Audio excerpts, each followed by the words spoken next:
So hello everyone. आज की class में बेसिकली हम लोग क्या कवर करने वाले हैं, थ्योरी। ठीक है, डिटर्मिनेंट की।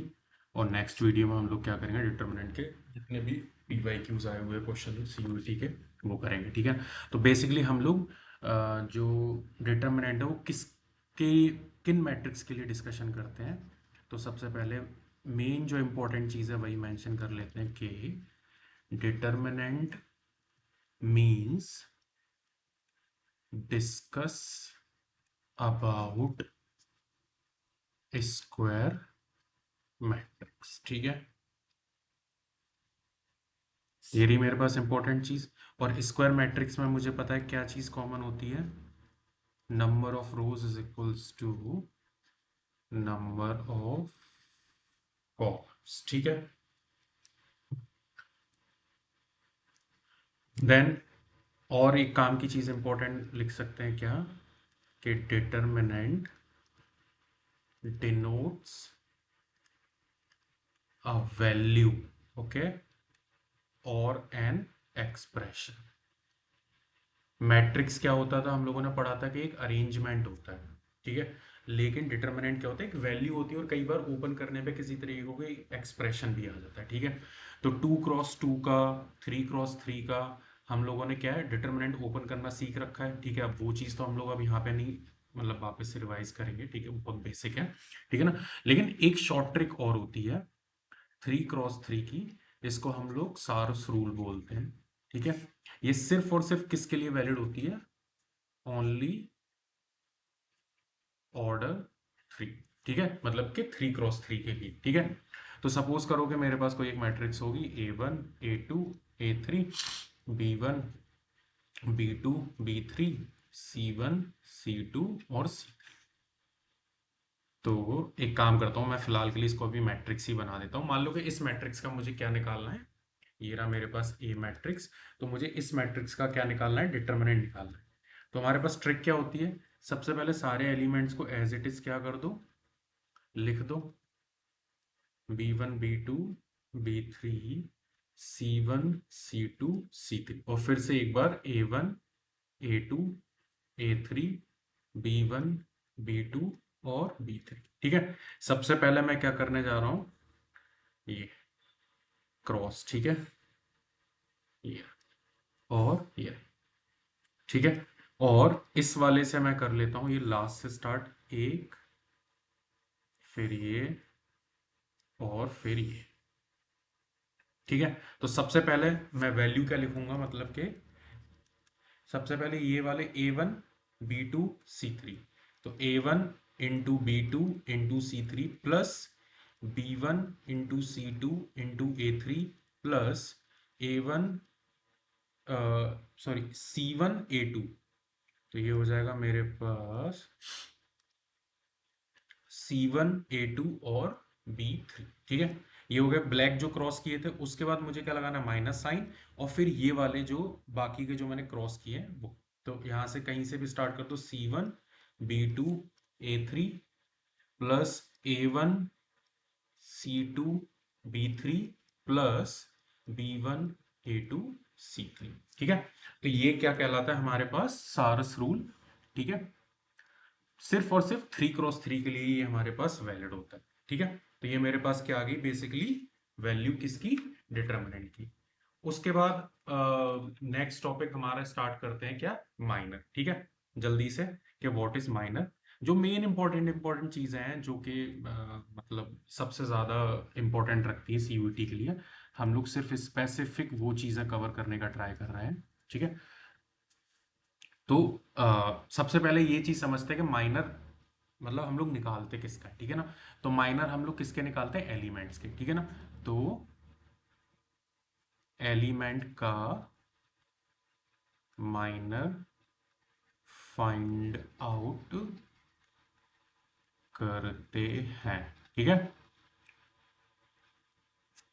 ओके, तो अब करते कैसे हैं, the determinant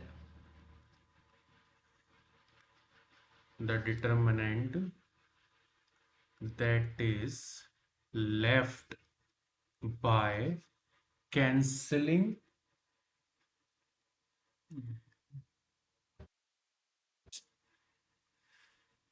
by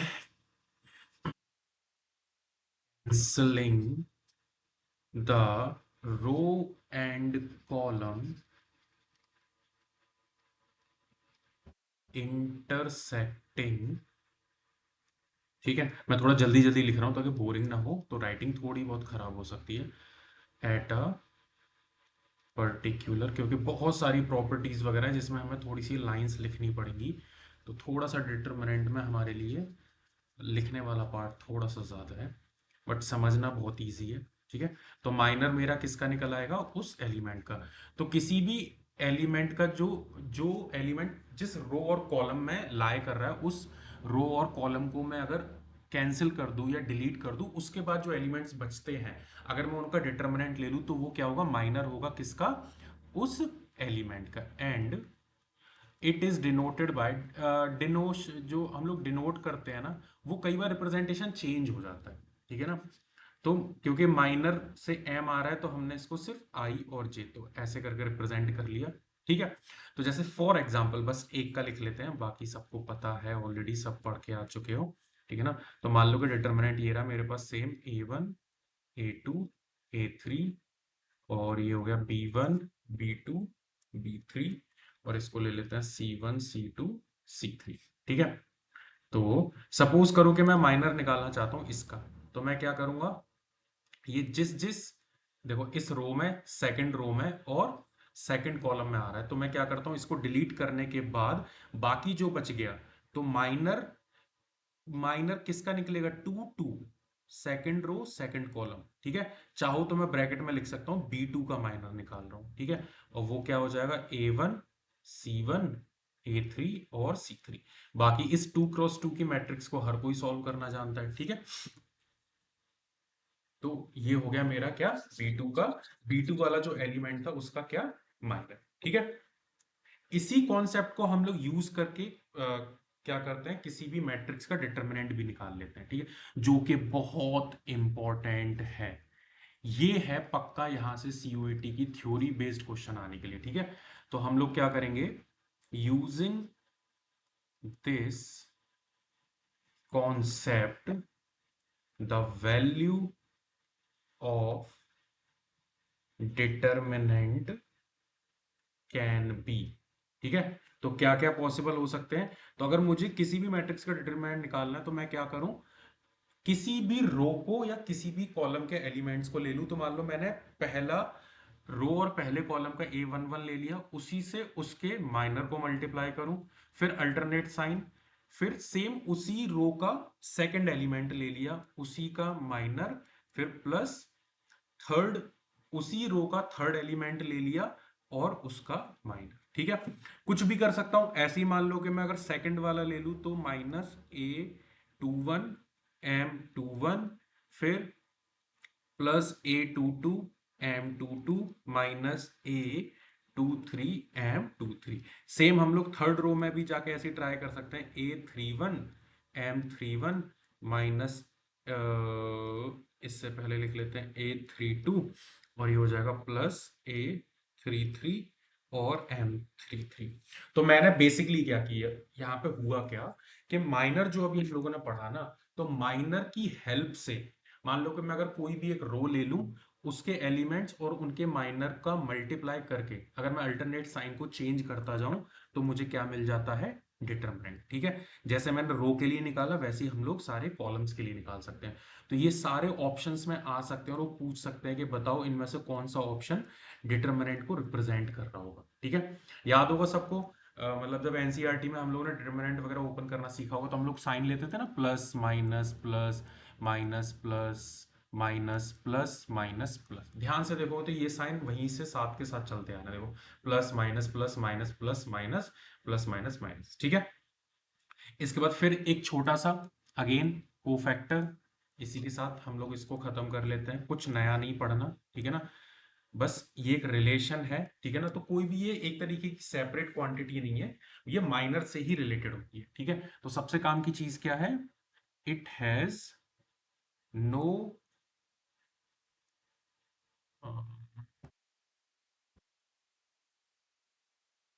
separated quantity and is related to the minors. और माइनर से कैसे रिलेट होती है? तो को फैक्टर को हम रिप्रेजेंट करने के लिए सी ले लेते हैं, आई जे, कई बार कैपिटल ए भी ले लेते हैं, और -1 आई प्लस जे। आई और जे पता है मुझे क्या होता है, नंबर ऑफ रो और नंबर ऑफ कॉलम को रिप्रेजेंट करता है, और एम ऑफ आई जे। तो बेसिकली को फैक्टर और माइनर में क्या फर्क है, सिर्फ इतने पार्ट। ठीक है, अगर मैं माइनर में इतना पार्ट और मल्टीप्लाई कर दूं तो मुझे ओवरऑल क्या मिल जाता है, ए को फैक्टर। ठीक है, परफेक्ट। और इसी तरीके से जैसे अभी हम लोगों ने क्या किया, माइनर और रो के एलिमेंट्स को मल्टीप्लाई करके डिटरमिनेंट हमने निकाला, इसी तरीके से मैं क्या कर सकता हूं, ये को फैक्टर और किसी भी रो या किसी भी कॉलम के एलिमेंट्स को मल्टीप्लाई करके भी मैं फिर से डिटरमिनेंट निकाल सकता हूं। ठीक है, तो अब लिखते हैं थोड़ी सी काम की इंपॉर्टेंट चीज जो कि थोड़ा सा सीयूईटी बेस्ड है इंपॉर्टेंट। तो प्रॉपर्टीज ऑफ माइनर एंड को फैक्टर। ठीक है, तो पहली प्रॉपर्टी ले लेते हैं हम लोग, द सम ऑफ, थोड़ा सा लैंग्वेज ज्यादा लिखनी पड़ रही है इस चैप्टर में। ठीक है, ऑफ द, इसीलिए मैं थोड़ा जल्दी जल्दी लिख रहा हूं, तो थोड़ा राइटिंग इधर उधर डिस्टर्ब है तो समझ लेना। Of any row with their corresponding cofactor is equal to the value of determinant। ठीक है, तो सेम कोई भी मैं एक रो के एलिमेंट्स ले लेता हूं और उसके कोफैक्टर्स। ठीक है, याद रखना को फैक्टर के रिप्रेजेंटेशन कई बार बदल जाते हैं, कोई सी लेता है, कोई फैक्टर को फैक्टर से एफ उठा लेता है, कोई कैपिटल ए से ले लेते हैं। ठीक है, तो रिप्रेजेंटेशन चेंज होगा लेकिन उसका जो एंड लास्ट में जाके जो मीनिंग है वो चेंज नहीं होगा। ठीक है, फिर इसी तरीके से अगर मैं मान लो अभी तक मैं क्या कर रहा था कि जो मैं रो ले रहा हूं उसी रो के मैं को फैक्टर ले रहा हूं, लेकिन सपोज करो अगर मैं ऐसा ना करूं तो मान लो कि अगर मैं कोई भी एक रो ले लूं और किसी दूसरे रो के को फैक्टर्स को करस्पॉन्डिंग मल्टीप्लाई करूं तो क्या होगा। ठीक है, तो ऐसे केस में हमारा हमेशा डिटरमिनेंट क्या आएगा, जीरो। ठीक है, हम लोग ऐसा करके भी देख सकते हैं किसी भी क्वेश्चन में, तो हमेशा आंसर क्या आएगा, जीरो। तो ये बहुत इंपॉर्टेंट प्रॉपर्टीज हैं और डायरेक्टली थ्योरी बेस्ड, बस यही स्टेटमेंट लिख के वो तुम्हें ऑप्शंस में दे देगा कि आंसर क्या होगा। ठीक है, with corresponding cofactor of any of another row. ठीक है, रो का मल्टीप्लीकेशन रो से, और कॉलम मान लो किसी एक कॉलम के एलिमेंट्स और किसी दूसरे कॉलम के कोफैक्टर। रो का रो से, कॉलम का कॉलम से। रो कॉलम नहीं कर देंगे कि मान लो कि किसी एक रो के एलिमेंट्स ले लो और किसी अनदर या किसी दूसरी कॉलम के कोफैक्टर्स ले लो, ऐसा नहीं। रो का रो से, कॉलम का कॉलम से हमेशा कनेक्शन रहेगा। ठीक है, इज इक्वल, यही सेम चीज याद होगा तो हम लोगों ने जब हम लोगों ने ट्रांसफॉर्मेशन करते हैं, ऑपरेशंस लगाते हैं, वहां पे भी हम लोग यही काम करते हैं। ठीक है ना, रो का ऑपरेशंस हम लोग रो में करते हैं, कॉलम के ऑपरेशंस हमेशा हम लोग कॉलम में करते हैं, इक्वल टू जीरो। ठीक है, तो मान लो कि सपोज A11, और देखो ये मैंने क्या ले लिए, यहां ले लेते हैं 21, A12 और A13, ये हो जाएगा 22 और 23। ठीक है, तो यहां पे मैंने बेसिकली क्या किया, रो पहला ले लिया और जो मैंने को फैक्टर्स लिए वो किसके लिए, सेकंड वाले रो के। ठीक है, तो हमेशा आंसर क्या आएगा मेरा, जीरो। ठीक है, याद रखना हमेशा। अब आते हैं देखो थर्ड वाली प्रॉपर्टी जो कि थोड़ी सी इंपॉर्टेंट है। ठीक है, इस पर आने के मुझे चांसेस हैं बहुत सॉलिड। मान लो देखो, इफ ऑर्डर ऑफ डिटरमिनेंट, ठीक है, मान लो कि एक मेरे पास डिटरमिनेंट है डेल्टा और उसका ऑर्डर क्या है n, ठीक है। Then value of the determinant, किसका डिटरमिनेंट चाहिए मुझे, फॉर्म्ड, बनेगा वो डिटरमिनेंट किससे, by replacing every elements by its cofactor. बहुत इंपॉर्टेंट है, जिसका आंसर क्या होगा, डेल्टा एन माइनस। ठीक है, मान लो कि सपोज मेरे पास एक डिटरमिनेंट है, ठीक है। तो मैंने क्या किया, मेरे पास एक डिटरमिनेंट है ऑर्डर एन का, तो उसमें क्या होंगे, एन स्क्वायर एलिमेंट्स होंगे। हर एलिमेंट का मैं क्या करूंगा, कोफैक्टर निकाल लूंगा और उन एलिमेंट्स की जगह पे क्या लिख दूंगा, उनके कोफैक्टर्स। तो कोफैक्टर्स निकलने के बाद, लिखने के बाद मेरे पास एक दूसरा क्या आ जाएगा, डिटरमिनेंट आ जाएगा या मैट्रिक्स आ जाएगा। अब अगर मैं उसका डिटरमिनेंट निकालना चाहूं, तो जो मेरे पास ओरिजिनल डिटरमिनेंट था उसका क्या होगा, वो n माइनस वन। ठीक है, तो उसकी वैल्यू क्या हो जाएगी, n माइनस वन। जैसे सपोज करो, जस्ट समझाने के लिए मान लो कि मैं एक 2x2 का ले लेता हूं, मान लो a1 a2 b1 और b2। ठीक है, इसकी वैल्यू क्या है मेरे पास, डेल्टा है। ठीक है, अब मान लो कि मैंने इसी के सारे कोफैक्टर्स निकाल लिए और मैंने कोई एक दूसरी मैट्रिक्स बना ली, मान लो ए।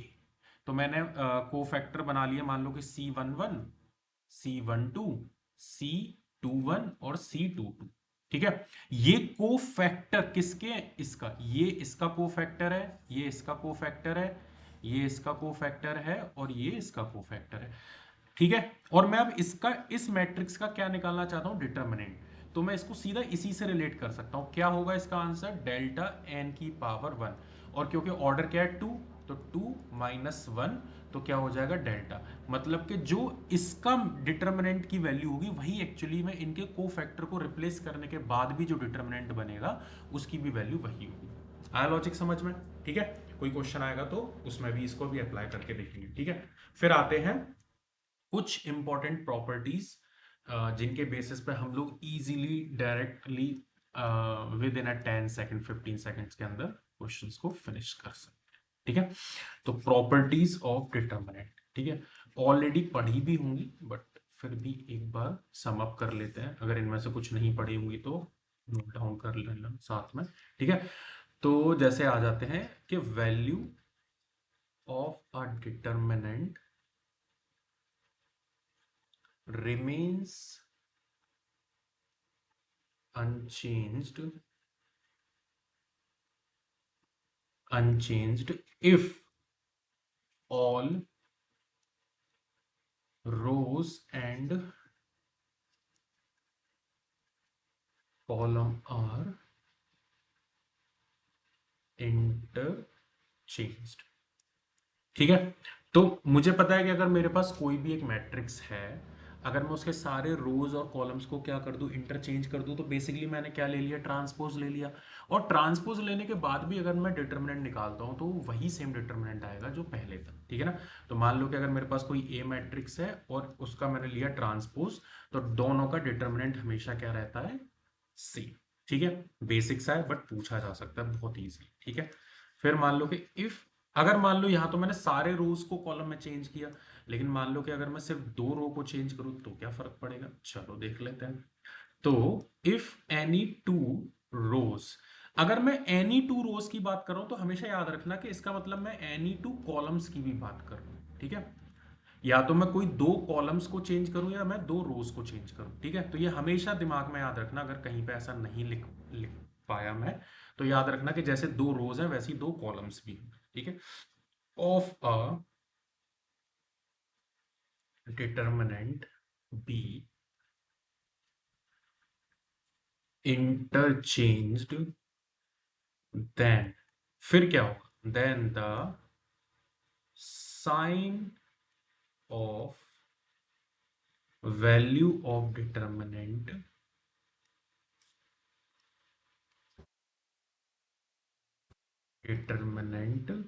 is changed। ठीक है, मतलब मान लो कि सपोज पहले मेरे पास कोई भी एक मैट्रिक्स था जिसका मैंने डिटरमिनेंट निकाला और सपोज करो आंसर आया -2। ठीक है, अब मैंने क्या किया, उसी सेम मैट्रिक्स की दो रोज को आपस में इंटरचेंज कर दिया, या कोई भी दो कॉलम्स को आपस में इंटरचेंज कर दिया। ठीक है, तो हुआ क्या कि अब जो पहले आंसर -2 आ रहा था, अब चेंज करने के बाद जब मैं उसका डिटरमिनेंट निकालूंगा तो उसका जो साइन होगा वो क्या हो चुका होगा, चेंज। तो अब -2 की जगह पे क्या आ चुका होगा, 2। ठीक है, परफेक्ट, साइन क्या हो जाता है, चेंज हो जाता है। ठीक है, बहुत इंपॉर्टेंट है, पता है, डायरेक्टली सीधा इन पे से क्वेश्चन आ सकते हैं। वो कोई भी एक मैट्रिक्स दे देगा, उसका डिटरमिनेंट दे दिया होगा साइड में, और फिर एक और मैट्रिक्स दे देगा और वो मैट्रिक्स में कुछ नहीं हुआ, या तो हो सकता है कोई दो रे चेंज हो रही होंगी या फिर दो कॉलम्स चेंज हो रहे होंगे, और उनका तुमसे उसने डायरेक्टली क्या पूछ लिया होगा, डिटरमिनेंट। तो मैं जैसे ही कंपेयर करूंगा मुझे देखा अरे दो रोज चेंज हो रही है, मतलब कि जो पुराना आंसर है उसका बस मुझे क्या कर देना, साइन चेंज कर देना। ठीक है, अब इसी तरीके से मान लो कि if a determinant has two rows, तो टू रोज की बात हो रही है तो सपोज कर लो ब्रैकेट में मैं कॉलम्स की भी बात कर रहा हूं, identical, then its value is 0। ठीक है, तो अगर किसी भी डिटरमिनेंट की दो रो या फिर दो कॉलम कैसी हैं सेम, तो हमेशा उसका आंसर क्या आएगा, 0। क्योंकि मैं ऑपरेशन लगा के किसी भी एक रो के सारे कॉलम्स को क्या कर दूंगा, 0 0 0। तो जैसे ही मैं डिटरमिनेंट ओपन करूंगा तो अगर किसी भी रो के ए सारे एलिमेंट्स 0 हैं तो मैं हमेशा आंसर क्या आएगा, 0 आएगा। क्यों आएगा, जो देखो अभी हमने ऊपर ये जो देखा, यहाँ पे देखो ध्यान से, ये मान लो अगर मैं डिटरमिनेंट निकाल रहा हूँ, तो अगर मान लो कि मैंने इसको 0 कर दिया, इसको 0 कर दिया, इसको 0 कर दिया, अगर मैंने किसी भी एक रो के सारे कॉलम्स को 0 कर दिया ऑपरेशन लगा के, तो आंसर हमेशा क्या होगा, 0 होगा, सिंपल। ठीक है, फिर देखो, if all the elements of any, फिर से वही ऑफ एनी रो, तो मतलब कॉलम भी होगा, ठीक है ना, बी मल्टीप्लाई, तो अगर मैं रो की बात करूं तो याद रखना कॉलम अपने आप ही काउंट हो जाएगा, बाय द सेम नंबर। तो मान लो कि मैंने किसी भी एक रो को या किसी भी एक कॉलम को किसी एक सेम नंबर से मल्टीप्लाई किया, तो देन द वैल्यू ऑफ, ये शायद पता होगा, आई थिंक एनसीईआरटी में पढ़ा होगा, जब भी मैट्रिक्स में किसी भी स्केलर का मल्टीप्लाई करते हैं तो क्या होता है, तो is multiplied by that number. ठीक है, तो अगर मैंने किसी एक रो को किसी सेम नंबर से मल्टीप्लाई किया है, तो उसका जो पुराना जो डिटरमिनेंट होगा, उस डिटरमिनेंट में भी अगर मैं उस सेम नंबर का मल्टीप्लाई कर दूंगा, तो जो मल्टीप्लाई करने के बाद जो डिटरमिनेंट आया होगा वो दोनों आपस में क्या होगा, सेम। ठीक है, फिर मान लो कि इफ ईच एलिमेंट, ये थोड़ी सी इंपॉर्टेंट है, ठीक है, ऑफ एनी, इंपॉर्टेंट तो सारी है बट ये शायद थोड़ा सा बहुत ही रेयरली कम यूज होती है, तो कई बार चांस होता है कि वो उस पर क्वेश्चन दे सकते हैं ताकि हम लोगों को याद ना रहे, क्योंकि हम लोग उन प्रॉपर्टीज को ज्यादा याद रखते हैं जो कि बहुत ज्यादा यूज होती रहती है फॉर्मली। ठीक है, can be expressed as a sum of two terms, then the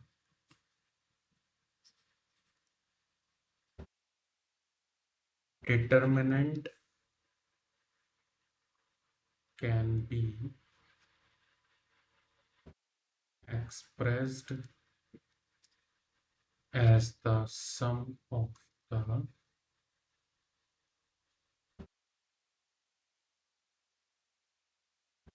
determinants। ठीक है, जैसे कि फॉर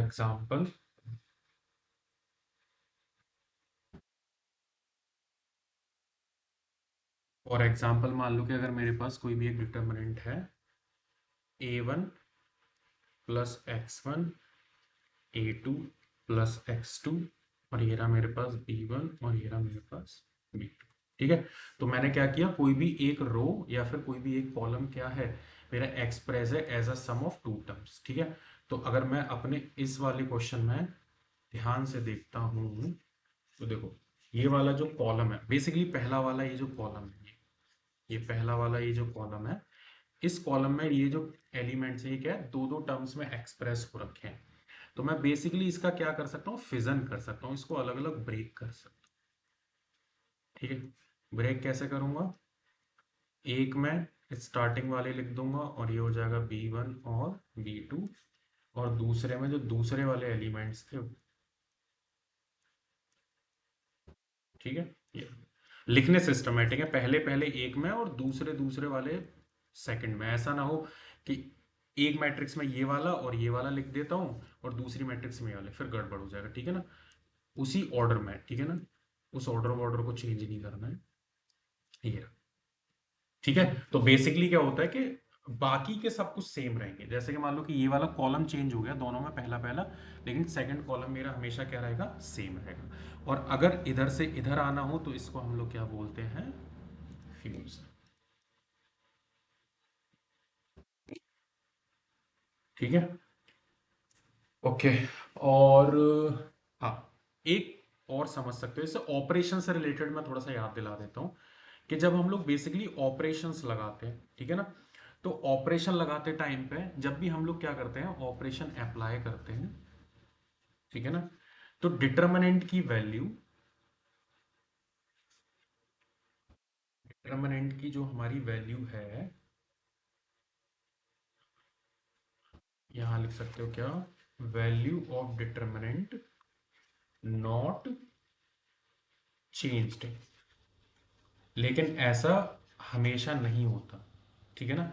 बेसिकली जिस रो में हम लोग क्या कहते हैं, ऑपरेशन लगाते हैं, उस रो में अगर मैं किसी भी स्केलर का मल्टीप्लिकेशन ना करूं, तो फिर मैं कैसे भी ऑपरेशन करता रहूं, मेरी जो डिटर्मिनेंट की वैल्यू है वो क्या नहीं होगी, चेंज नहीं होगी। ठीक है ना, तो मतलब ऐसा चाहो तो प्रॉपर इसमें लिख सकते हो कि the value of determinant is not, ये वाले में मतलब मुझे बहुत मतलब गट फीलिंग है कि इस पर पक्का ही क्वेश्चन आ सकता है। ठीक है, और देखो मतलब कैसे ऑप्शंस वगैरह वो बना सकते हैं, by adding to the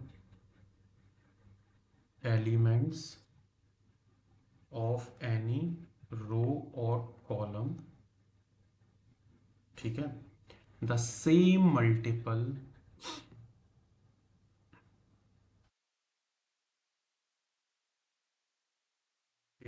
of the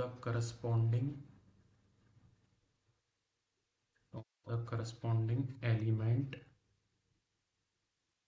of any other row और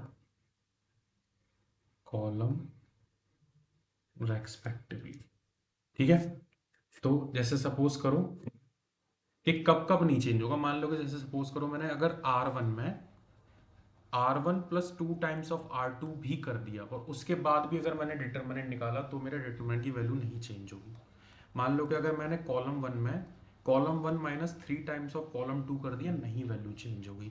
अगर मान लो मैंने कॉलम 2 में कॉलम 2 -1/2 C1 कर दिया, तब भी वैल्यू नहीं चेंज होगी। लेकिन मान लो कि सपोज मैं R1 में 2 times of R1 -3 times of R2 कर दूं, तो इसकी वजह से क्या हो जाएगी, मेरी वैल्यू चेंज हो जाएगी। मतलब कि जो मेरा अब डिटर्मिनेंट है वो क्या हो जाएगा, 2 टाइम्स हो जाएगा। तो बेसिकली हम कहने का मेरा क्या मतलब है कि हम जिस भी रो में कॉलम में, जिस भी रो कॉलम में हम लोग जब भी ऑपरेशन अप्लाई करते हैं, तो उस रो का कोफिशिएंट हमेशा 1 रहना चाहिए। हमेशा देखो यहाँ 1, अगर यहाँ पे भी 1 होता तो इनमें से किसी में, देखो इनमें से तो वैल्यू चेंज नहीं होगी, ठीक है ना, वैल्यू नॉट चेंज्ड, डिटर्मिनेंट की वैल्यू नहीं चेंज होगी, लेकिन इसमें चेंज हो जाएगी क्योंकि मैंने 2 का मल्टीप्लाई कर दिया। तो एक्चुअली में जो अब डिटर्मिनेंट आएगा वो जस्ट डबल आ जाएगा, ठीक है ना, क्योंकि मैं जिस रो में ऑपरेशन करने जा रहा था वहां पे कभी भी कोई भी मतलब एक्स्ट्रा हम कोई नंबर मल्टीप्लाई नहीं करते, हमेशा उस रो का या कॉलम का कोफिशिएंट 1 रखना है हमें। लेकिन अगर नहीं होगा तो अगर मल्टीप्लाई होगा तो हमें कंपनसेट करना पड़ेगा। तो अब समझ लो कि ये ऑपरेशन लगाने के बाद अगर मैं अब डिटरमिनेंट निकाल लूंगा तो जस्ट पहला अगर कुछ भी वैल्यू आ रही होगी तो उसके ट्वाइस आ रही होगी, ठीक है ना। तो ये चीज हमेशा याद रखनी है, ठीक है ना। बहुत सॉलिड चांस है इस चीज पर पूछने के, ठीक है ना। तो वो ऐसे ही बहुत सारे ऐसे तुम्हें ऑपरेशंस दे देंगे ऑप्शंस में, और वो बोल सकते हैं कि बताओ किस में से वैल्यू चेंज होगी या फिर किस में से नहीं चेंज होगी। तो याद रखना जिस भी रो में या जिस भी कॉलम की मैं बात कर रहा हूँ, सपोज करो मैं अगर R3 में अप्लाई कर रहा हूँ, ठीक है, तो मैंने मान लो 2 टाइम्स ऑफ R2 कर दिया प्लस R3 कर दिया। देखो R3 का कोफिशिएंट देखो अभी भी 1 है, बस टेंशन फ्री हो, मतलब कि मेरी वैल्यू नहीं चेंज होने वाली, बस उसके कोफिशिएंट हमेशा 1 रहना चाहिए। अगर 1 के अलावा कुछ भी आ गया, -1 आ गया, 2 आ गया, -2 आ गया, तो पंगा हो जाएगा, ठीक है ना। तो ये याद रखना बहुत बहुत ज्यादा इंपॉर्टेंट है, ठीक है ना। क्लियर है। अच्छा, और एक दो चीज़ अगर और नोट करना चाहो तो ये था हमारा 7th पॉइंट। मान लो कि मेरे पास इफ ऑर्डर ऑफ डिटरमिनेंट क्या है, इज एन है, ठीक है। तो मुझे पता है देन नंबर ऑफ एलिमेंट्स, ठीक है ना, इन द डिटरमिनेंट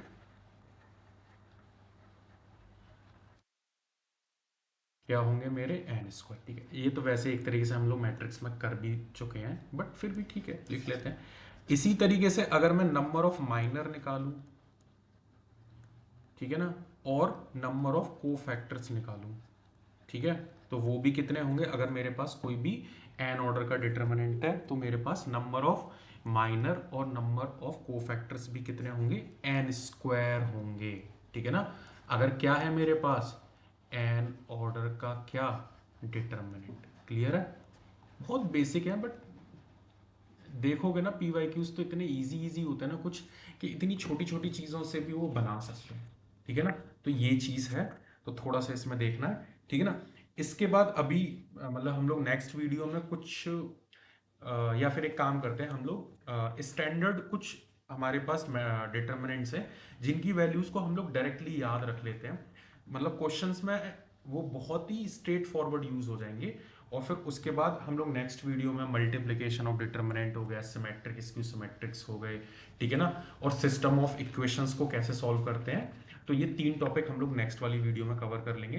बट अभी कुछ एक दो हमारे पास मतलब थोड़े से इंपॉर्टेंट स्टैंडर्ड रिजल्ट्स हैं जो हमें याद कर लेने चाहिए, जिससे हम लोग का क्या है बहुत सारा टाइम क्या हो जाएगा, सेव हो जाएगा, ठीक है ना। पेपर में अभी देखोगे ना जब पी वाई क्यूज कराऊंगा तो बस इन्हीं स्टैंडर्ड रिजल्ट्स पर डायरेक्टली क्वेश्चंस आए हुए हैं, ठीक है ना। तो एक सेकंड में काम करता हूँ, इसको कर दो क्लियर। तो लिखते हैं स्टैंडर्ड रिजल्ट्स, ठीक है। तो जैसे सपोज करो कि अगर मेरे पास कोई भी डिटर्मिनेंट है, इनको अगर हम लोग डायरेक्टली याद रख लें तो बहुत हमारे लिए हेल्प हो जाती है। एक्स वाई जेड और एक्स स्क्वायर वाई स्क्वायर और जेड स्क्वायर, तो इसका आंसर हमें याद रखना है x minus y, y minus z और जेड माइनस एक्स, ठीक है। इसी तरीके से मेरे पास अगला मैट्रिक्स है 1 1 1 एक्स वाई जेड, और यहाँ एक काम करते हैं x square y square z square x cube y cube और जेड क्यूब ये ले लेते हैं। तो इसका होगा सेम, देखो x minus y, y minus z, z minus x और ब्रैकेट में x y plus y z plus z x, ठीक है। इसी तरीके से ये हो गया 1 1 1, ये हो गया एक्स वाई जेड, ये हो गया एक्स क्यूब वाई क्यूब और जेड क्यूब, ये हो जाएगा x minus y, y minus z और जेड माइनस एक्स, और इधर क्या हो जाएगा x plus y plus z, ठीक है ना। तो यहाँ पे ऐसे याद रख सकते हो, देखो इसमें और इसमें बेसिक फर्क है, यहाँ पे स्क्वायर्स आ रहे हैं तो स्क्वायर मतलब कि 2 ऐसे याद रख लो, देखो 2 2 टर्म्स के प्लस हो रहे हैं। यहाँ पे पावर में क्या आ रहा है 1 1 1, तो यहाँ पे देखो सिंगल टर्म्स आ रहे हैं, मतलब एक याद रखने का ट्रिक है। और देखोगे तीनों में बाकी जो आगे का जो पार्ट है वो तीनों में क्या कॉमन है, ऐसे समझ लो यहाँ पे क्या हो जाएगा 1 हो जाएगा, ठीक है ना। तो ऐसे बहुत ही ईजिली याद रख सकते हैं, ठीक है। एक और है थोड़ा सा इंपॉर्टेंट, जिसको हम लोग साइक्लिक भी बोलते हैं, साइक्लिक डिटर्मिनेंट भी बोल सकते हैं। जैसे कि मान लो कि ए बी सी, तो देखो B C A C A B, ठीक है ना। तो साइक्लिक ऑर्डर दिख रहा है कि नहीं दिख रहा है मुझे, कि एक साइकिल चल रहा है ए बी सी के बीच में, ठीक है ना। तो इसको चाहो तो एक साइक्लिक डिटर्मिनेंट भी बोल सकते हैं, ठीक है। तो इसकी वैल्यू क्या होगी हमारे पास, इसकी वैल्यू होती है हमारे पास 3 ABC माइनस के ए क्यूब माइनस के बी क्यूब माइनस के सी क्यूब और माइनस के ए प्लस बी प्लस सी, ठीक है। हम जब बेसिक एलिमेंट्री मैथ पढ़ते हैं तो वहां पे ये सारी आइडेंटिटीज वगैरह पढ़ते हैं। तो minus a b minus b c और माइनस, ठीक है। तो ये थी बेसिक। अब मल्टीप्लिकेशन एक बार देखते हैं, और सिस्टम ऑफ इक्वेशंस, ठीक है ना, और सिमेट्रिक और इसकी सिमेट्रिक की थोड़ी सी प्रॉपर्टीज, ठीक है ना। तो वो नेक्स्ट वीडियो में कवर होके देन उसके बाद हम लोग क्या करते हैं, पी वाई क्यूज करते हैं, ठीक है।